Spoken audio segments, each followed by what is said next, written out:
Hi friends, welcome to Rajahmundry home recipes. ఈరోజు మన ఛానల్లో టోఫు తోటి కరకల్లాడే స్నాక్ ఐటెంని ఎలా తయారు చేసుకోవాలో చూపిస్తున్నా. టోఫు ఆరోగ్యానికి చాలా మంచిదండి.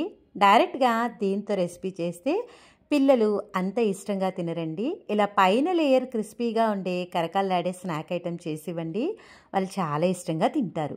మీ దగ్గర టోఫు లేకపోతే సేమ్ రెసిపీని పన్నీర్తో కూడా చేసుకోవచ్చండి, చాలా బాగుంటుంది. పైన లేయర్ క్రిస్పీనెస్ కోసం బ్రెడ్ గ్రామ్స్ పౌడర్ చేసుకోవచ్చు.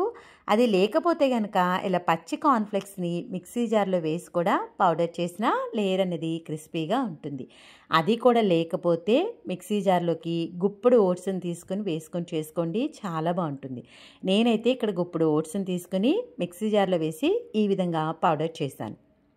ఇలా రెడీ చేసి పెట్టుకున్న పౌడర్ని ఒక బౌల్లోకి వేసేసుకోండి. ఇలా పైన లేయర్ క్రిస్పీనెస్ కోసం బ్రెడ్ గ్రామ్స్ పౌడర్ కానీ, ఓట్స్ పౌడర్ కానీ, కార్న్ఫ్లెక్స్ పౌడర్ కానీ ఏదైనా వేసుకోండి. పావు స్పూన్ దాకా ఉప్పు, ఒక హాఫ్ టీ స్పూన్ దాకా రెడ్ చిల్లీ పౌడర్ వేసుకోండి. ఒక హాఫ్ స్పూన్ దాకా గరం మసాలా కూడా వేసుకోవాలి. ఒక టీ స్పూన్ దాకా రెడ్ చిల్లీ ఫ్లేక్స్ వేసుకోండి, చాలా బాగుంటుంది. పావు స్పూన్ దాకా మిరియాల పొడిని కూడా వేస్తాను, ఫ్లేవర్ బాగుంటుంది. ఈ డ్రై ఇంగ్రీడియంట్స్ అంతా కూడా ఓట్స్ పౌడర్లోకి బాగా కలిసేలాగా కలిపేసుకోండి. ఇలా అంతా కూడా ఈవెన్గా మిక్స్ చేసిన తర్వాత ఈ బౌల్ని పక్కన పెట్టండి. ఇంకొక బౌల్లోకి అరకప్పు దాకా శనగపిండిని తీసుకుంటున్నా. అదే కప్ తోటి అరకప్పు దాకా నీళ్లు వేసుకోవాలి.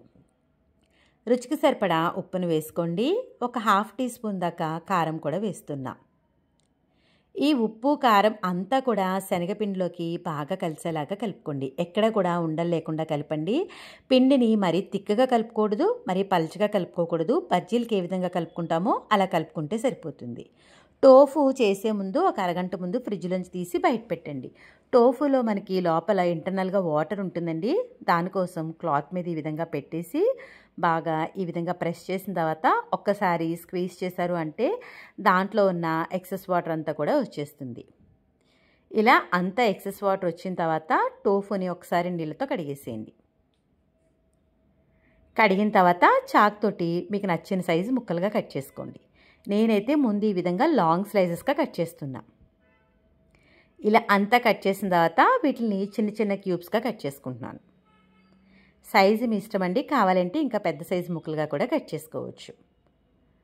ముక్కలు కట్ చేసేసాం కదా, మనం కట్ చేసి పెట్టుకున్న టోఫుని శనగపిండిలో వేసుకొని అటు ఇటు కూడా రెండు వైపులా స్పూన్ తోటి శనగపిండిని బాగా కోట్ చేయండి. పైన లేయర్ క్రిస్పీనెస్ కోసం ఈ క్యూబ్ని మనమైతే ఇప్పుడు ఓట్స్ పౌడర్లో వేస్తున్నాం. స్పూన్ తోటి ఓట్స్ పౌడర్ అంతా కూడా క్యూబ్కి బాగా పట్టేలాగా టూ సైడ్స్ కూడా ఈ విధంగా కోట్ చేసేసుకోండి. ఇలా అంతా కోట్ చేసిన తర్వాత ఒక ప్లేట్లోకి తీసుకుని పక్కన పెట్టండి. మళ్ళీ చూపిస్తున్నాను చూడండి. మనం కట్ చేసి పెట్టుకున్న టోఫు క్యూబ్ని శనగపిండిలో వేసుకొని రెండు వైపులా కూడా ఈవెన్గా బాగా కోట్ చేసుకోండి. ఇలా అంతా కోట్ చేసుకున్న తర్వాత దీన్ని ఓట్స్ పౌడర్లో పెట్టుకొని ఓట్స్ పౌడర్ కూడా అంతా కూడా రెండు వైపులా పట్టేలాగా ఈ విధంగా స్పూన్తో కోట్ చేసేసుకోండి. చేసేసుకొని ఒక ప్లేట్లోకి తీసుకోండి. ఇలా మొత్తం టోఫు ముక్కలన్నీ కూడా ఇలా ఓట్స్ పౌడర్ తోటి మనం కోట్ చేసేసుకొని తీసేసుకోవాలి. ఇలా రెడీ చేసుకున్న తర్వాత డీప్ ఫ్రైకి సరిపడా ఆయిల్ పెట్టుకోండి. ఆయిల్ హీట్ అయిన తర్వాత ఫ్లేమ్ని లో టు మీడియం ఫ్లేమ్లో పెట్టుకొని ప్యాన్కి సరిపడినంత క్యూబ్స్ అయితే వేసేసుకోవాలి. ఇలా వేసిన తర్వాత ఫ్లేమ్ని లో టు మీడియం ఫ్లేమ్లో పెట్టుకుని ఫ్రై చేసుకోండి. హై ఫ్లేమ్లో పెడితే పైకి కలర్ వచ్చేసినా లోపల సరిగ్గా ఉడకదండి, అంత టేస్టీగా ఉండదు. లో టు మీడియం ఫ్లేమ్లో పెట్టుకుని టూ సైడ్స్ కూడా మంచి గోల్డెన్ కలర్ వచ్చే వరకు ఫ్రై చేసుకోవాలి. చూస్తున్నారు కదా, ఒకవైపు అయితే మన కలర్ చేంజ్ అయింది కదా, బ్యాక్ సైడ్ కూడా టర్న్ చేసుకుంటున్నాం. ఇలా మీడియం ఫ్లేమ్లో పెట్టుకుని టూ సైడ్స్ కూడా గోల్డెన్ కలర్ వచ్చే వరకు ఫ్రై చేసుకోండి. ఇది కొంచెం వేగడానికి టైం పడుతుందండి. అటు ఇటు తిప్పుతూ టూ సైడ్స్ గోల్డెన్ కలర్ వచ్చే వరకు ఫ్రై చేసుకుంటే సరిపోతుంది. ఈ విధంగా మనకి కాస్త కలర్ చేంజ్ అయిపోయిన తర్వాత స్ట్రైనర్లోకి తీసేసుకొని ఒక్క సెకండ్ ఉంచిన తర్వాత టిష్యూ పేపర్ మీద వేసేసుకోవడమే. ఇదే ఆయిల్లో మిగిలిన టోఫు ముక్కలు కూడా వేసేసుకొని మీడియం ఫ్లేమ్లో పెట్టుకుని టూ సైడ్స్ కూడా గోల్డెన్ కలర్ వచ్చే వరకు ఫ్రై చేసుకోవాలి. టోఫు లేకపోతే సేమ్ రెసిపీని పన్నీర్తో కూడా చేసుకోండి, చాలా బాగుంటుంది. అంతేనండి, టోఫు తోటి కరకల్లాడే స్నాక్ ఐటెం అయితే రెడీ అయిపోయింది. ఇలా చేసి పెట్టండి, పిల్లలు చాలా ఇష్టంగా తింటారు. దీన్ని టమాటో కెచప్తో కానీ మైనస్తో కానీ వేసి పెట్టండి, చాలా చాలా ఇష్టంగా తింటారు. ఇంకెందుకు ఆలస్యం, మీరు కూడా ఈ టోఫు తోటి ఈ స్నాక్ ఐటెంని ట్రై చేసిన తర్వాత ఎలా వచ్చిందనేది మీ అమూల్యమైన ఫీడ్బ్యాక్ని నా కామెంట్ సెక్షన్లో తెలియజేయడం మర్చిపోవద్దు.